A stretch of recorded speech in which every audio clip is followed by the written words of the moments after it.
What's up, guys? It's IMDPTV, and I am about to finish Sanators Chronicles. So let's just get into it and see how intense this gets. So we're 3 days from the epidemic.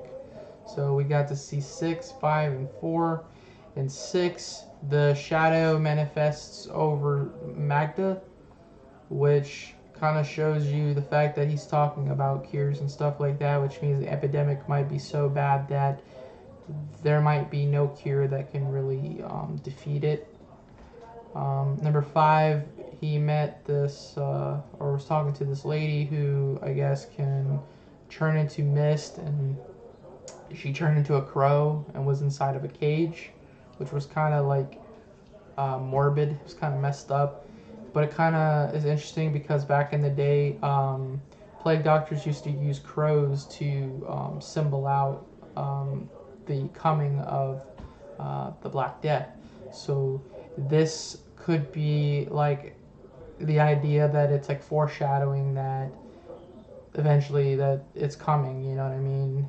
And he doesn't realize it, or maybe the other plague doctors are not taking it seriously. And number 4, it showed a body with a bunch of hands, and it seems like the madness or the epidemic is becoming mentally or spiritually infectious, like as if this person is being able to predict what's going to happen using torn memories and memories that's not theirs and some that are theirs, and it's kind of explaining like the body and the soul and all that stuff. So that's really deep, that's really crazy.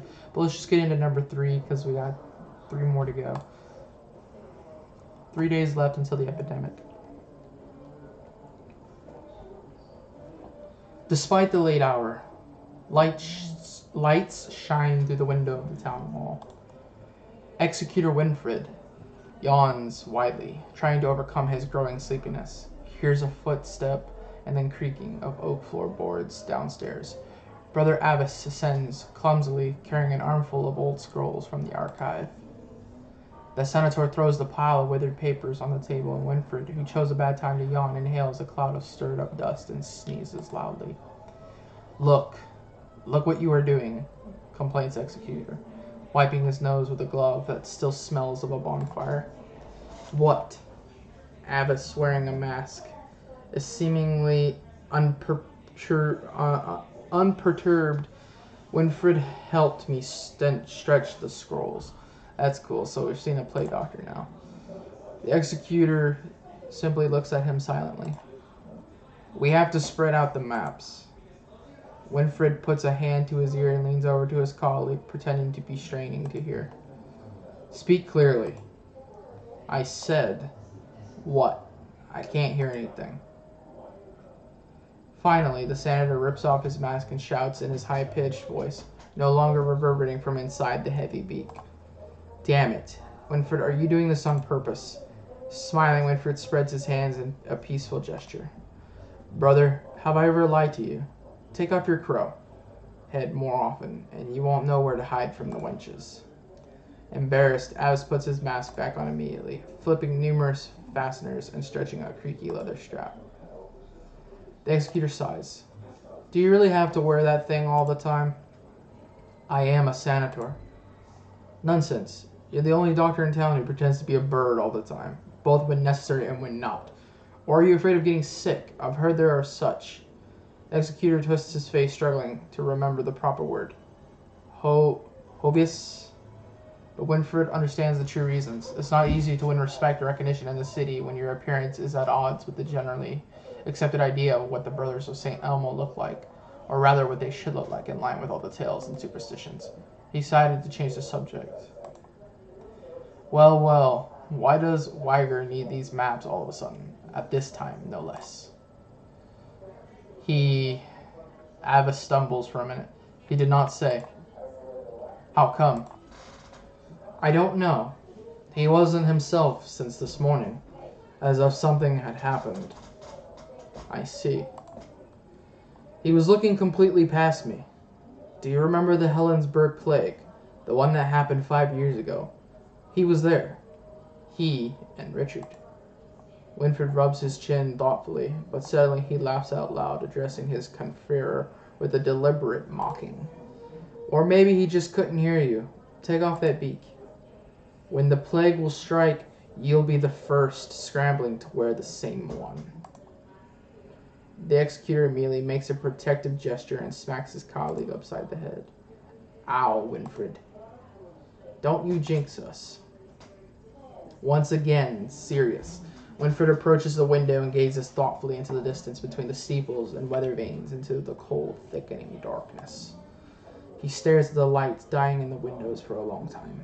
At the Rootstad, wrapped up in the evening fog that says barely audibly, just what we needed. So they said it's more muffled. So I'm not going to wear my baklava, which I should, but I'm not going to fully dress up into my plague doctor, but I figure this would be a good idea to show you. I wonder if it is muffled, so we'll figure that out.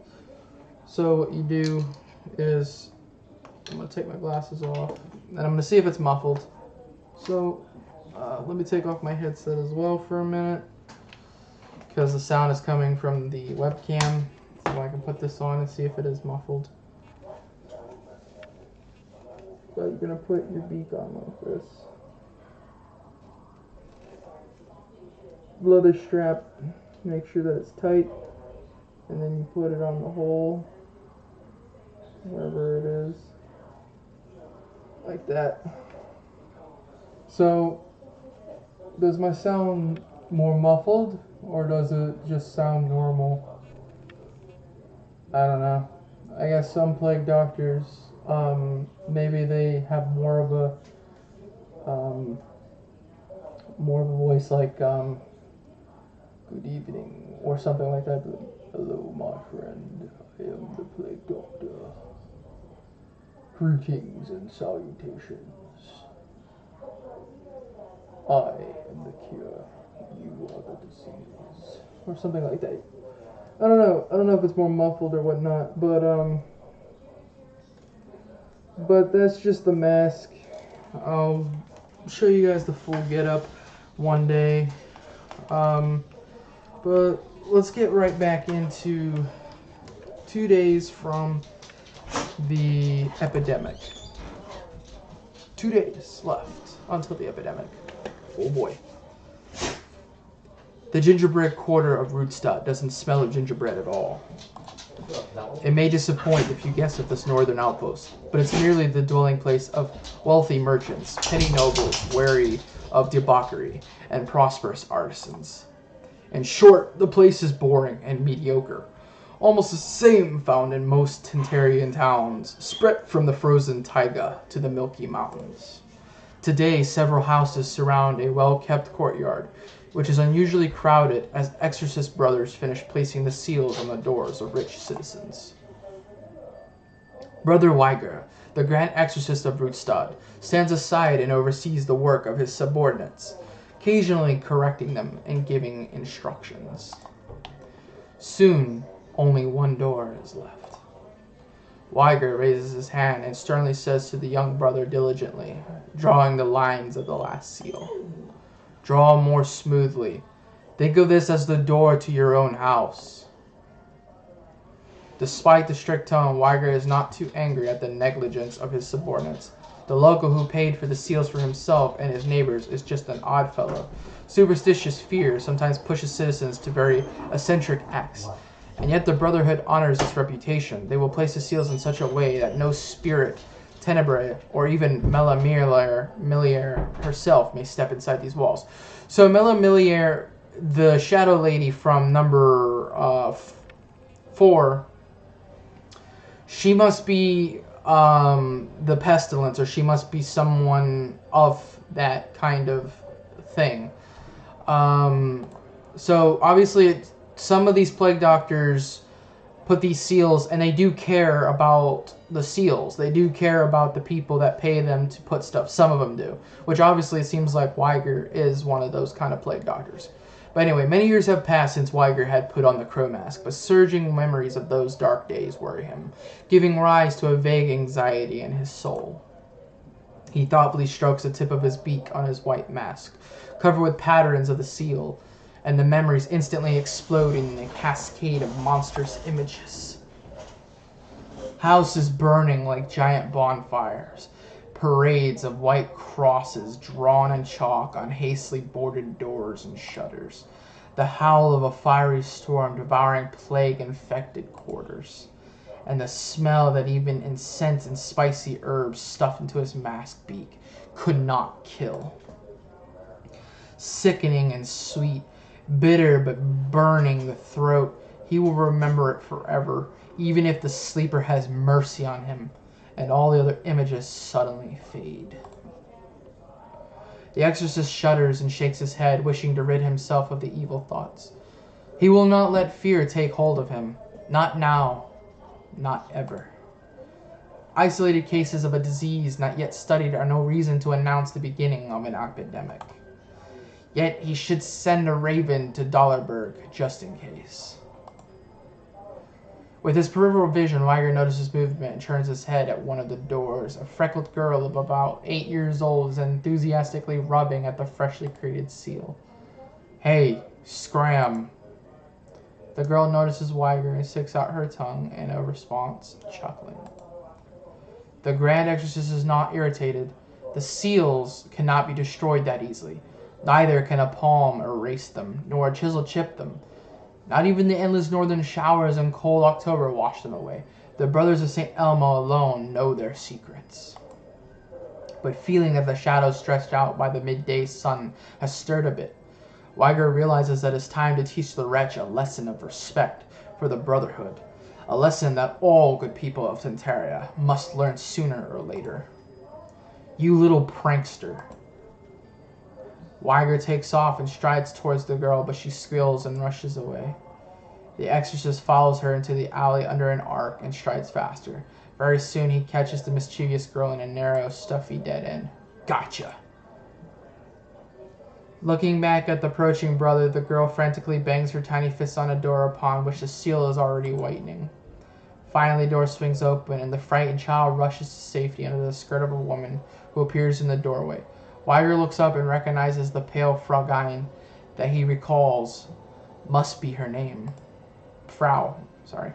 The woman timidly moves away and quietly, as if she herself is somehow guilty, asks, "What did she do, good brother? My little birdie?" The exorcist softens his look, but his tone is strict.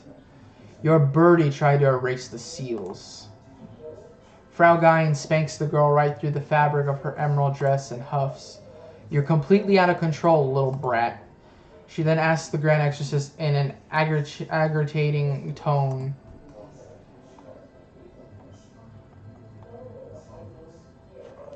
"Huh?"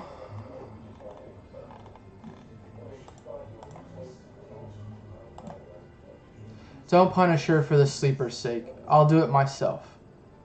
"Please don't, good brother." Weiger just shrugs it off and is about to leave, but Frau Gein looks a bit askance, adds, "And these drawings, to be honest, we never asked Heinrich to deface our doors. They're made from solid Ancoria wood, not forged from old pipes like his own. Drawings." The exorcist throws his hands up in an indignation and responds with bitter irony. "Oh, so the door is defaced. Well, as you wish. I'll order my men to erase the seal immediately if you prefer the visits of spirits. That's your choice, and may the sleeper keep you safe." Weiger barely manages to turn around when the woman already breaks into tears, grabs him by the edge of his cloak, terrified. "Oh, forgive me my ignorance. I did not know. Don't erase it." For a few moments, the exorcist looks into Frau Gein's wet, wide-open eyes.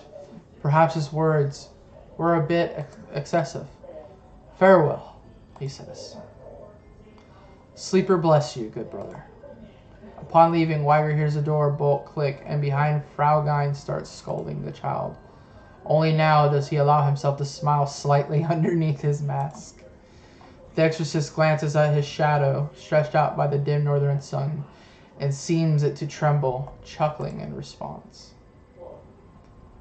Ooh, guys. Hold on a sec, I got a text real quick. But oh my god, shit's getting real.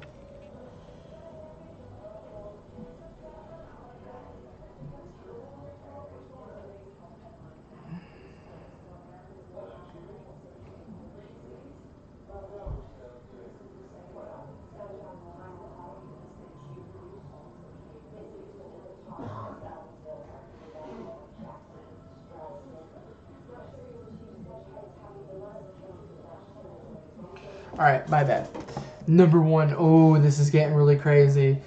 So, for the most part, people that don't know about plague doctors, a lot of the time they did not mess with locals. Usually they had patients, and they would go to the patients, they would try and cure them, they would try to help them, whatever. Some did, some didn't. And some gave them fake elixirs and stuff like that, and tonics. And basically, they didn't really meddle with people, just commoners, because their line of work did not, it was just very difficult for them to want to interact with people when their job is to protect them and to be part of a secret order. But anyway, let's just get into the last one. One day left until the epidemic. Despite the early hour, the street is empty and lifeless. Uneasy anticipation grips the whole area. It bristles with the teeth of lowered gratings and the shield of locked shutters. There are no voices. Only the wind rustles carelessly with yellow whirlwinds of dust and fallen leaves. Avis feels many frightened eyes are watching him. All of them expect something from him. Rely on him. Not only on him, on all the brothers. That's what you guys are going to be when you subscribe. You're going to join my secret order. You're going to be my brothers. So join the doctors. Join the brothers. Anyway. And Avis becomes ashamed that their hopes are beyond the Brotherhood's abilities. Everyone in the fortress is waiting for a crow from Dollerberg, as if the letter could stop the number of sick growing every day. I bet they'll write something like, "We recommend a quarantine and harsh measures," Avis thinks with a bitter smile. He is not afraid of the scale of a possible epidemic and an unknown disease. That's what is scary. Meanwhile, the city becomes dangerous. While pious citizens sit in their homes, others less pious are out on the streets of Rudstad. If the Brotherhood starts doing badly, a riot is inevitable. Very soon, he will not risk walking the streets alone. Avis walks into another alley. The echo of his steps reflect from the walls, dissolving into the damp gloom. Only one house left. Once he checks it, his round is over. The Sanator knocks with a rusty door knocker and asks the usual question, trying to speak as low as possible. "Good citizens, is everyone healthy?" "We are alive," a voice responds, muffled by the thick door. Not too detailed, but Avis does not need more. Sick people would surely beg for help. He is not mad at those who have not opened the door for him. The Senator leaves, happy with the realization that there will be no more victims on this shift. But how long will it last? Distracted by gloomy thoughts, he steps on something and feels an unpleasant crunch under his feet. Avis lowers his gaze and cold sweat covers his forehead. On the ground, there are dead birds, all covered in blood. What in the tenebras? Composing himself, the Senator carefully examines the birds, not daring to bow his head too low. Pigeons, crows, all torn crosswise. He looks around in haste, suppressing a quick flash of fear. There is no one around. Only the wind wails mournfully against creaky weather vanes and ripples through sun-bleached flags. He shifts his gaze, and for a moment it seems to him that something is hanging from a weather vane. A shining scarlet ribbon soars in the wind, pulsing, wriggling as if it were alive.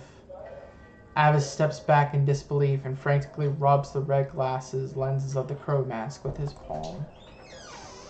When he opens his eyes again, the teasing scarlet ribbon is nowhere in sight. Was it a vision? Indeed.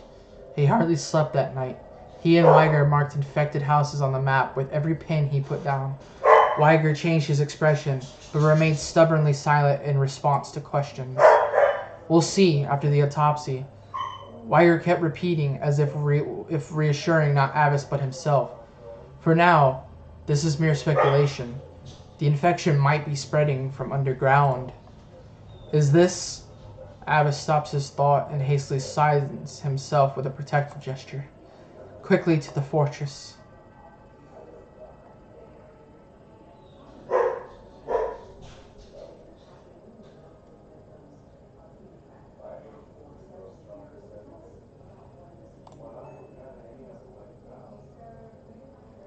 Is that it?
I knew it. I knew it. This reading is everything from the beginning to the end.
So basically what he is saying is that what he's referring to by her is the pestilence, the Black Death.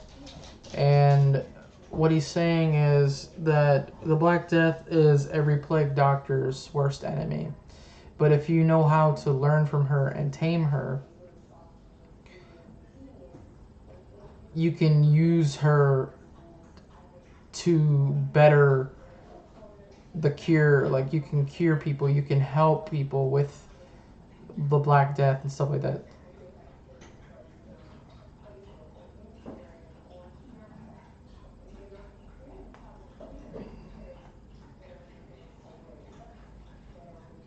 Yep.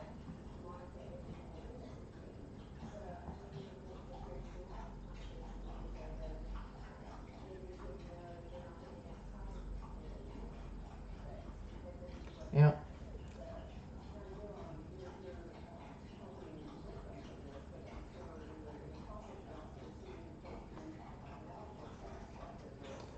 So that was really interesting. That was actually very, very interesting on how he's explaining that the shadow is like, basically the shadow is another reality. It is your dreams. You know, the shadow is what it manifests in, and basically saying that you don't want your shadow to get too powerful. You don't want to fear it because it dwells on fear, and basically it's an extension of your soul. It's trying to basically consume your soul. So really, it's like, without the plague, a plague doctor would not exist. But they also have to understand that it is their worst enemy, and they have to stop it at all costs.